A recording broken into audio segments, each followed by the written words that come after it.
Monsieur Martin Fayulu alakisi esika ya azali esika nini na FCC yep. Il faut à ça la déclaration azo courage ya kondima ke azamuti ya FCC azonga kuna histoire oyo kimbuta lobaka ke azala ko defisa yemongo oyebi yango kimbuta n'a jamais été de la de l'opposition mais ki camarade oyo bango bazaki na ye ezaki ndenge nini ndengo na esengeli ye azo courage ya koloba ke azongi pe la famille politique na ye ana ndenge ba détruire mboka oyo ke bazonga lisusu. C'est là que je trouve que Fayulu alakisi ezaleli na ye à supposer balongoli Félix c'est Alexis Tambo Mwamba qui sera président de la République.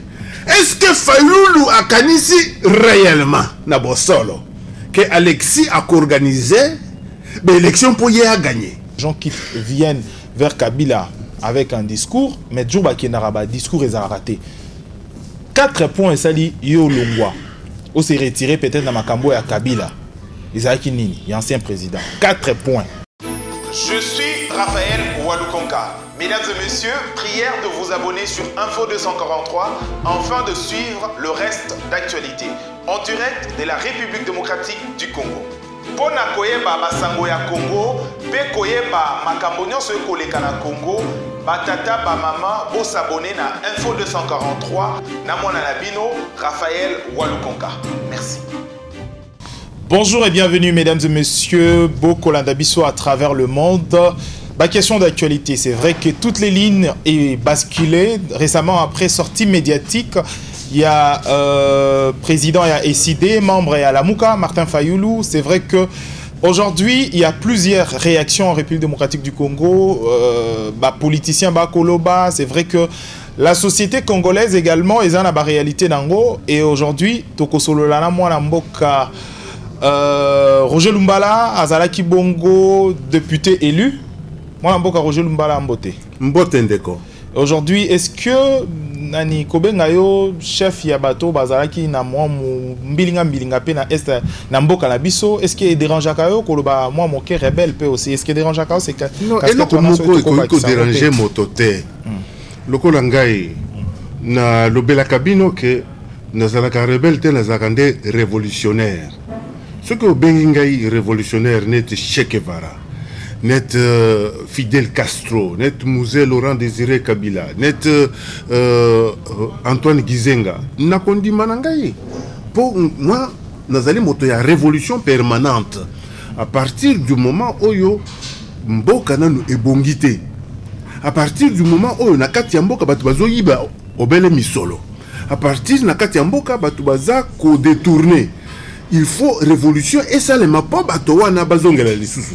Mais tant on l'a tara moniere zara un peu le roi tshisekediste, un tshisekediste na révolution à Simba Manduki. Est-ce que vous vous sentez à l'aise aussi na courant moko politique aux alliés démocrates au Simbi Manduki? Non. On doit dans la contradiction à tshisekedisme. Hein? Non non non, c'est que binonde bo comprendre kate. Na révolution oyo binu boza ko benga rébellion. Ils allaient opposition. Et opposition ni opposition armée. Tu sais que dit à ça opposition ni opposition pacifique. Donc nga différence oyo yanga na tu sais que dit ils allaient que tango nga la monarchie que bandeko ya politique oyo ya non armée. Mobutu a balola ki bango awa pendant 7 ans na kati ya conférence nationale souveraine. Na banji Olandaka yango peut-être aux akrina nous jeunes mais yeba que Mobutu a salaka bango 7 ans na kati ya conférence bazo trouver solution té. Nous est Laurent Désiré Kabila aye pendant 7 mois Mobutu akimi siko yo résultat entre bato basali 7 ans na bato oyo basali 7 mois ezalaki wapi résultat ya malamu ezalaki oyo Mzee Laurent Désiré ayaki nango po Mobutu pakati mbango akimi Congo oye amonaki déjà lokola eloko na ye. Au ça comment la seule différence. Alors, bon, c'est vrai qu'il y a une contradiction dans le combat. Également, Mindou qui n'a voix pacifique, mais vous réclamez toujours... Non, il n'y a pas contradiction. Il y a complémentarité. Incohérence. Non. On a idéologie. Idéologie pacifique. Combat pacifique. Non, on doit comprendre. Ce qui est comme Koloba, librement, c'est parce que le lo oyo, bato babundi na mboka oyo. Nde eloko bino, boyaka ko jouir na ba droit misusu, alors que ba droit wana bato mosusu nde babundeli yango. Donc il y a à travers le monde, la France c'est la Révolution française. Les États-Unis d'Amérique c'est la Révolution américaine. La Chine, c'est la révolution rouge. Dans tous les pays du monde, ce sont des révolutions. Vous parlez de votre révolution. Oui. Nas me Moscou na anglais na yo. La révolution ya bino. Ya Mindou qui ndebo memia qui moi moqué changement. Moi moqué changement. Moi moqué hein? Moi moqué. Te olobi moqué to monene. Non, oza ko sous-estimer. Te loba monene mingi. Na baki sur ngo monene. Et soukaka na Chibala bosuki na bino na. Non. Vous avez vendu également votre combat, votre lutte. Vraiment, on eza biloko na bino ya banamike. Wana eza biloko na bino ya banamike. Elingi koloba ke ozali journaliste, oyebi histoire ya mboka na yo. Na yebi yango bien, yango na rappelé. Oyebi yango bien te. Na rappelé. Tikanga na tangisa yo. Vous avez coalisé, non, je suis journaliste. Non, tikanga na tangisa yo. Avec élégance bien sûr. Oui, tikanga na tangisa yo.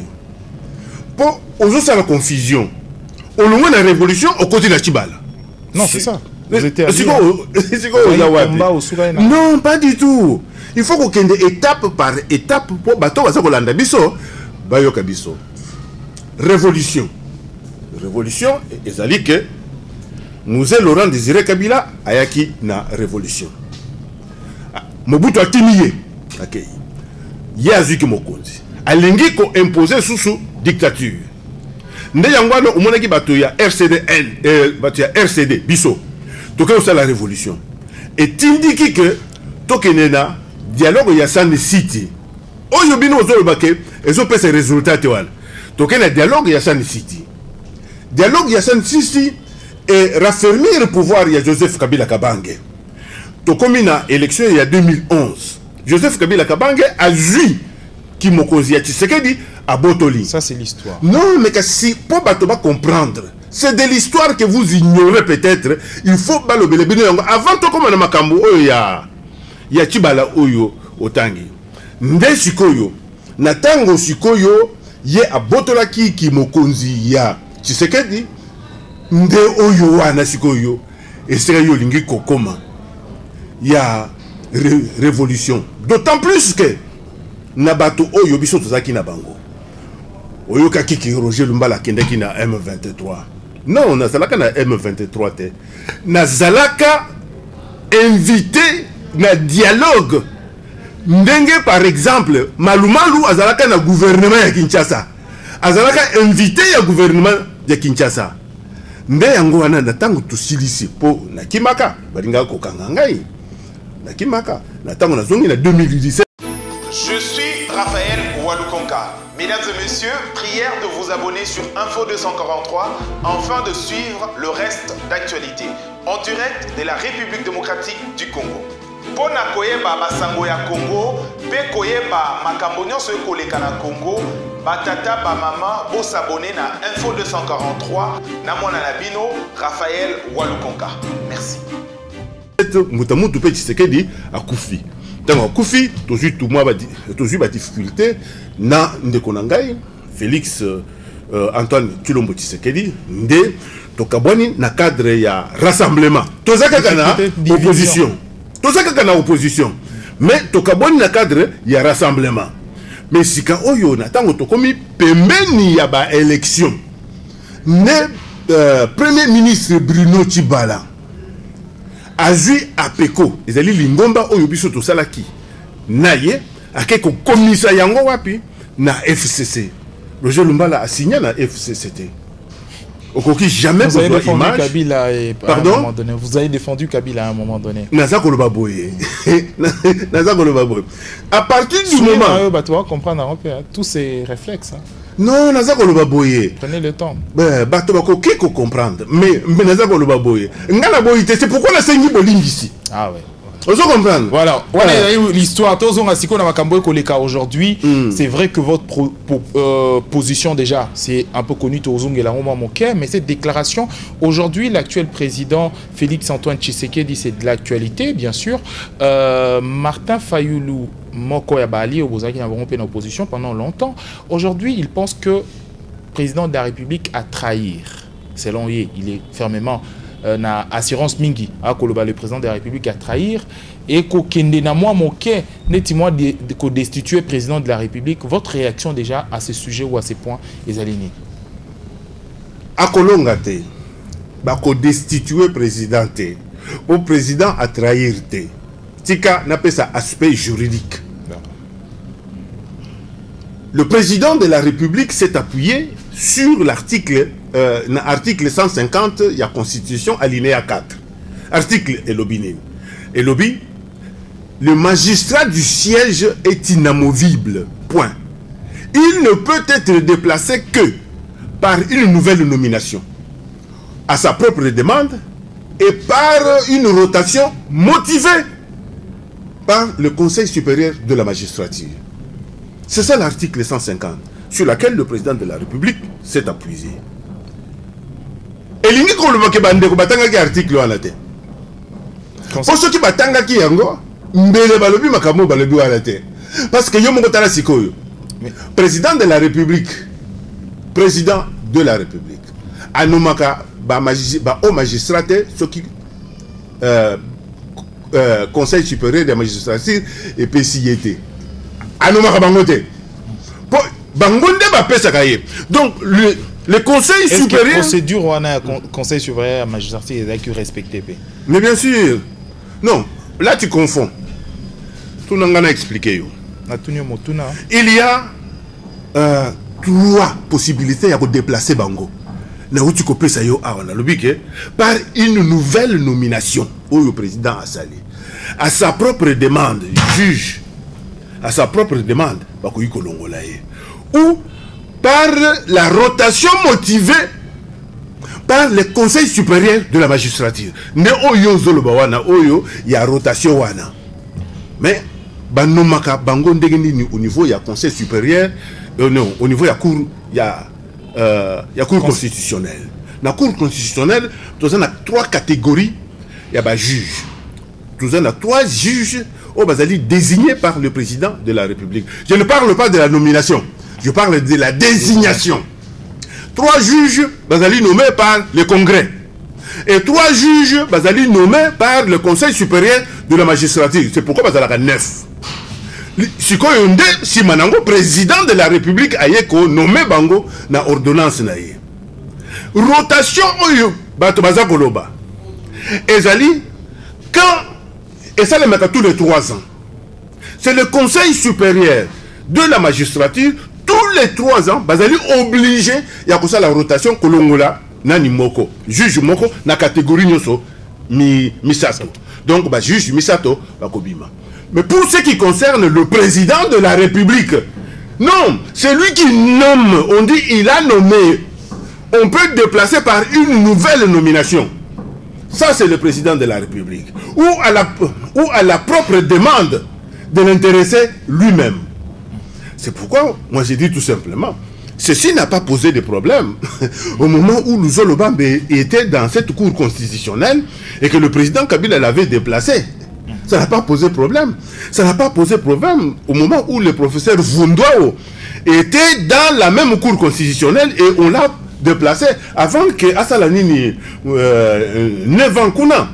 Donc nous disons tout simplement que Monsieur Martin Fayulu à l'Akissi et Sigaya Azali et Sikanine na FCC. Comment ça lui qui tient dans l'opposition? Non, il ne tient pas dans l'opposition.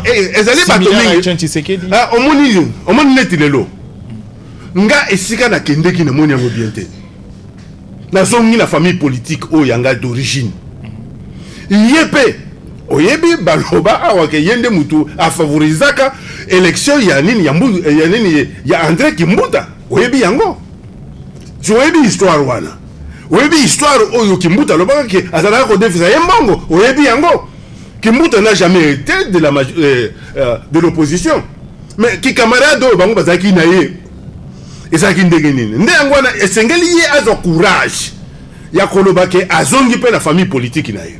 Donc c'est un comeback pareil nde na yo salika gros tout. Ngal naza na courage ya koloba ke esika na kendeki namoni kuna ezosimba te nazongi na famille politique na nga yepe. Il faut à ça la déclaration. Azon courage. Il y a qu'on dit que Azamuti, il y a FCC, Azonga Kuna. Mais il dit que c'est l'état des droits à faire respecter. Quel état des droits pour lui? Bon, état des droits. Ndaya ko makamba lokuta. Ko kende ko sangi ko na Théodore Ngoy. Oso ki Théodore Ngoy procès ni na sa gagna. Akende ki na procès o ya nani ya Doli Makambo a perdre. Akende procès o ya nani ya Mimi Chibola a perdre. Alors aujourd'hui, est-ce que il y a quelque chose ce qui t'a lundi discours à Martin Fayulu avant alors qui plan de sortie des crises moko à l'Imbisi. Mais du coup, Martin Fayulu change un discours déjà il a accepté ce qui est peut-être qui va mettre à culpa. Aujourd'hui ils peut-être pour avoir apaiser le climat politique aujourd'hui de la fusion à la fission crise des apes sortie de crise sortie de quelle crise zende na mutu na yemoko na ba master na ye bazana bango crise des apes pour na yo vous êtes journaliste pesangai aider ngana comprendre ce crise des apes. Mais vous ignorez aussi beaucoup Makambo Ebele, hein? Bah, mais si Yangwana le Belangate, oh, n'a pas ignoré. Parce qu'en RDC, il n'y avait pas de crise. Tension après tension. Quelle tension? L'Assemblée nationale, il y avait des problèmes. Mais non! Mais non! On est allé. Non, on est allé débat. On est allé pas presque. Non, pas du tout. Quand on parle d'une crise, c'est une crise institutionnelle. Monsieur le journaliste, donnez-moi crise institutionnelle Oyoyebi. Je parle des tensions, je parle des tensions. Mais pourquoi je parle de crise? On a une tension des crises. Non, tika biloko wana. Tika biloko wana. Na sa ko lobela yo ke crise ezalité. Bato mosusu bazali ko créer crise entre le président de la République et le premier ministre. Au moins le premier ministre angani pression aza kozwa na mokongo na ye azotindika ngonga mususu azotindika moto na ye alobi yo porte parole ke ndeko lobangana namona tu bala na porte parole te namona ka sami badi bangana porte parole te namona ka batu mususu te mais ye azu quand même parade ya bien kotindika nini porte parole ne akende koloba natanga koti na conseil des ministres atikali kimia crise zero wapi. Alors aujourd'hui, est-ce que Nambo Kanabiso Makambo Kokende, Ozali, observateur PA espace politique en République démocratique du Congo, Makambonde et Kotambola na Congo Lambiso, voit Nini pour résoudre aujourd'hui le grand souci au Bamisu Suba Koloba illégitime, de l'autre côté Bakoloba. Non, c'est illégitime. Bon, vous avez suivi plusieurs fois les discours, il y a Martin Fayulu, au Azaï qui est plus proche, il y a l'actuel président de la République. De l'autre côté également, Bamisusu Bako tiré sur Bango na Bango, nakati ya coalition, parce que c'est vrai que coalition Nyon so en République démocratique du Congo, ils allaient na bo semboté to bo soloté. Même na o ya famille politique et actuel président de la République, quelle voie pour sauver la République démocratique du Congo et Nyokame Obundela qui peut à un moment donné na front. On s'est privé de beaucoup de choses. Nous avons un président élu, Félix Antoine Tshisekedi Tshilombo. Peuple a eu confiance. Peuple a l'ingité, yé azala en coalition avec FCC. C'est pourquoi que les deux bases ne s'entendent pas. Parce que les deux bases ne peuvent pas cohabiter. Alors que les deux chefs là-bas cohabitent. Au niveau de FCC, bazali na makanisi malobana bango nyoso tu. Oyoka ki solo ya yemei. Oyoka ki solo ya ke bino boza ba grand prêtre te, le seul grand prêtre za Kabila. Wanande Shadara Zoloba.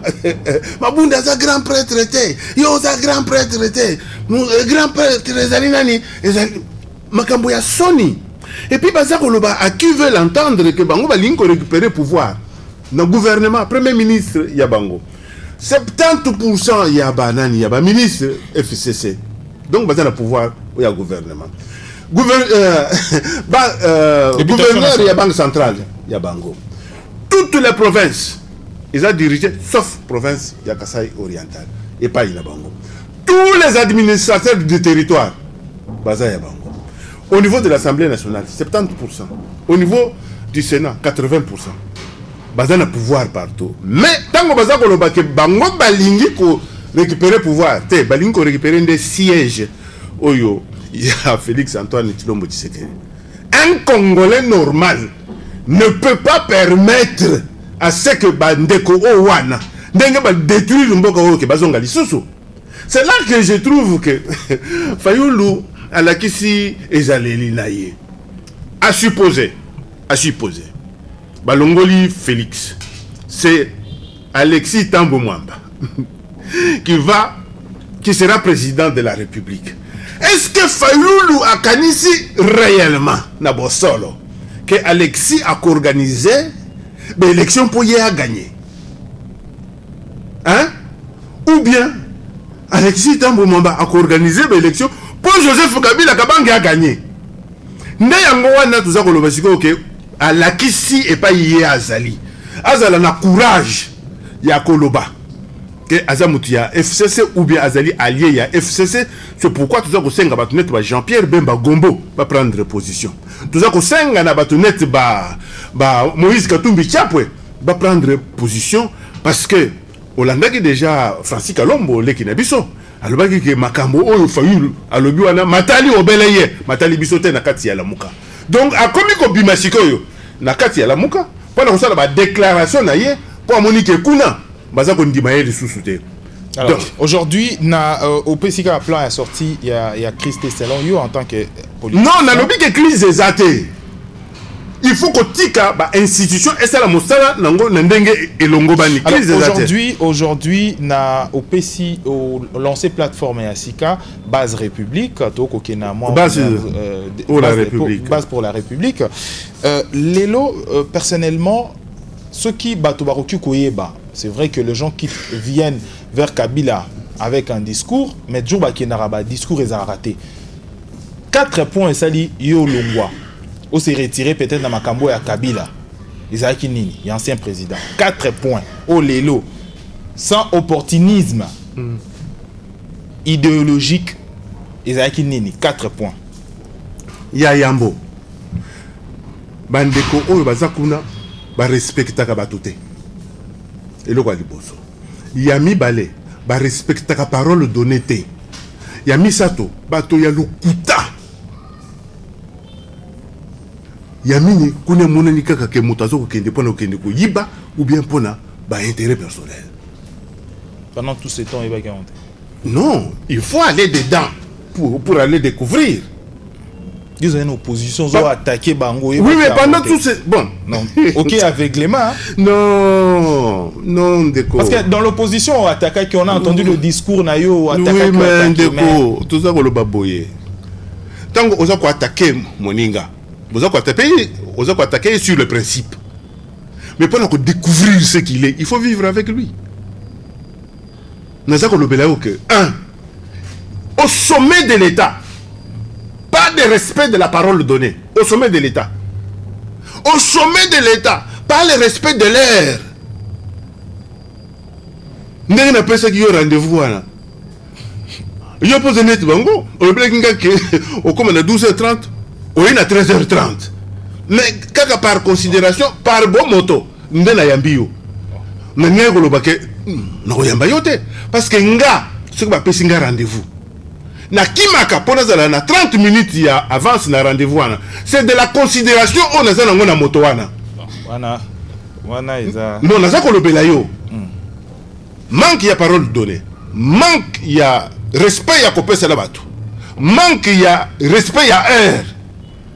Nous surtout wana na keko découvrir na lui. Non, comment qui hein? Pardon? Non, na kati kuna. Non, na nyoko makite puis na zako kipangote. Ba dégonfler. Non, pas du tout. Est-ce que les lots, moi, Mboka Roger Lumbala, Toko Loba, Ezali, Koluka position Moko, to koluka moi poids politique ne moi mboka Roger Lumbala ya lelo pembeni ya kosenga pardon. Et la dernière deuxième question est là. Est-ce qu'il lelo Félix Antoine Tshisekedi azaki président de la République on a besoin courage de s'excuser na mémoire ya Etienne Tshisekedi. Admettons qu'Aza toujours dans l'opposition après 2 ans aujourd'hui. Etienne Tshisekedi ndé oyo biso tout na référence. Ezala Félix, ezala Roger Lumbala. Biso tout ça qu'on se référer na Etienne Tshisekedi. À partir du moment oyo oyebi on a ça ko lobake il faut que ça ait la courage ya ko reconnaître. Et ce n'est pas donné à tout le monde. Ya ko lobake na ke esika parce que t'as là bitumbananga nambuta mutu Etienne Tshisekedi est bandit en 1979 d'ailleurs hein? Mais kasi tocha depuis à UDPS na 82 tina 2017 de 82 1982 tina 2017 j'étais avec Boutamutu Etienne Tshisekedi Sikoyo de 2017 à 2018 Mbula moko kaka Mbula moko kaka et Mbula moko ango une année suffit non un jour suffit pour trahir et tuer hein? Non admettons ceux qui bala souke tiga qui pona ko isa aujourd'hui tu considéré comme enfant prodige bon enfant prodige au sengi pardon n'est-ce pas nalobi boye non tu considéré comme enfant prodige ngana ndimi ko senga pardon na molimo na esprit ya Etienne Tshisekedi bon on a Félix Tshisekedi non Félix Tshisekedi na remercier pour butu pe moyi na makambo o matalaki ya dialogue ya Saint-Sylvestre azalaki kobunda pona kombo na ngai ekota na liste ya bato oyo babengaka les 7 cas emblématiques ngana trahir mémoire ya nini ya Tshisekedi en abandonnant mes valeurs les valeurs oyo yie atangisa biso atangisa ngamote atangisa pena na mwana na ye oyo akomi lelo oyo président de la République. C'est ces valeurs là pour lesquelles nous nous sommes battus. Je vous ai posé une question. Va considérer aujourd'hui Ndeti enfant prodige. Oui, ça ne pose aucun problème. Enfant prodige, tant à Zongaka. Oui. Na famille bandeko msupe baboyaka. Mais problème est athée. Oh, problème est athée. Problème est athée. Ce qui batu baboyaka enfant prodigue. Nandenge yo zolo bila. Mais la Bible papa na yambaka ye. Abomaka soki ngombe, abomaka biloko bele batu bayaka. Paix à son âme, papa azate. Non mais problème est athée. Ezanga ndemutu na prendre décision. Oyebi ozo sala mabe na bandeko oya la muka bandeko oya ya FCC ezali ke Roger Lumbala azongi epai na bango. Azongi na famille na ye politique. Et vis-à-vis à Félix Tshisekedi aujourd'hui, on s'est positionné en tant que qui maintenant aujourd'hui? Personnellement, c'est vrai qu'il est toujours dans le combat. Bien qu'il est nanini coalition, il faut avoir coalition, il faut avoir libala. Donc, un comportement, il faut vous vendre ensemble. D'où, pendant ce temps, ils ont un combat. C'est quoi aujourd'hui? Ce qu'il faut situer, on s'identifier en tant que... Nga lingi yo situé nga yité. Tengate hein. On situé nga pourquoi? Na lobeli yo ke na zongi na famille politique yo kangaye. Na lobeli yo ke na zongi na famille na ngai politique. Ezo so bino wapi? Eza kotinda bino bo banda ko luka ko localiser ngai pona nini? Na lobi ke nga ndemo na décider. Moto mosusu asengi ngate. Na décider na moni ke côté kuna mawa mingi. Na zongi. Kaka soki ndenge yo zawana na éviter ce que vous marié vous êtes encore jeune, cela veut dire que peut-être dans nos soins na mwasi na yote dans nos soins na bandeko na yote et le fait ya ko soina na bandeko na yo famille ekufaki babwaka libanga pour Roger Lumbala asonaki na ndeko na ye oyo aswana te abwaka libanga. Ce bonsoir Nabino, il y a quelque chose d'irréparable. Voilà. Alors donc voilà, la force d'un politicien, Jean-Jacques Rousseau a la force d'un politicien ou d'un leader, c'est de reconnaître ses erreurs et puis se rattraper. Mon Oyoto Sali aujourd'hui, ne se rattrape pas aujourd'hui comme un leader? Non, je pense que moi je ne suis pas un politicien. Je suis un leader. Bon, on a qui peut leader. Parce que Ozagoyoka. Na yoka qui peut leader, na qui peut leader. Mais Ozagoyoka quand je parle, ça bouge. Il y a des politiciens. Alors, donc Dieu m'a fait grâce aujourd'hui. Je suis revenu dans ma famille politique. Je pense que nous allons faire le travail pour aider le président de la République. Vous allez revenir également à l'IDPS? Pardon? Revenir à l'IDPS ou juste non, plateforme non, je suis député moi et oui, je suis président d'un parti politique, RCDN, et puis j'étais allié à l'IDPS. Donc nous avons une famille politique pour le peuple congolais. Alors Tokom Nasuka, 2 minutes, le plus grand regret pendant tous ces temps, parce que il faut le reconnaître également, l'homme à son temps, c'était ça campagne électorale et à l'ancien président à l'IDPS, paix à son âme, qui vraiment manque à bateau, qui le roi généraux à l'époque. Aujourd'hui, c'est un plus grand regret d'avoir perdu toute sa base à l'époque. Non. Un leader, c'est celui qui est en communion avec sa base.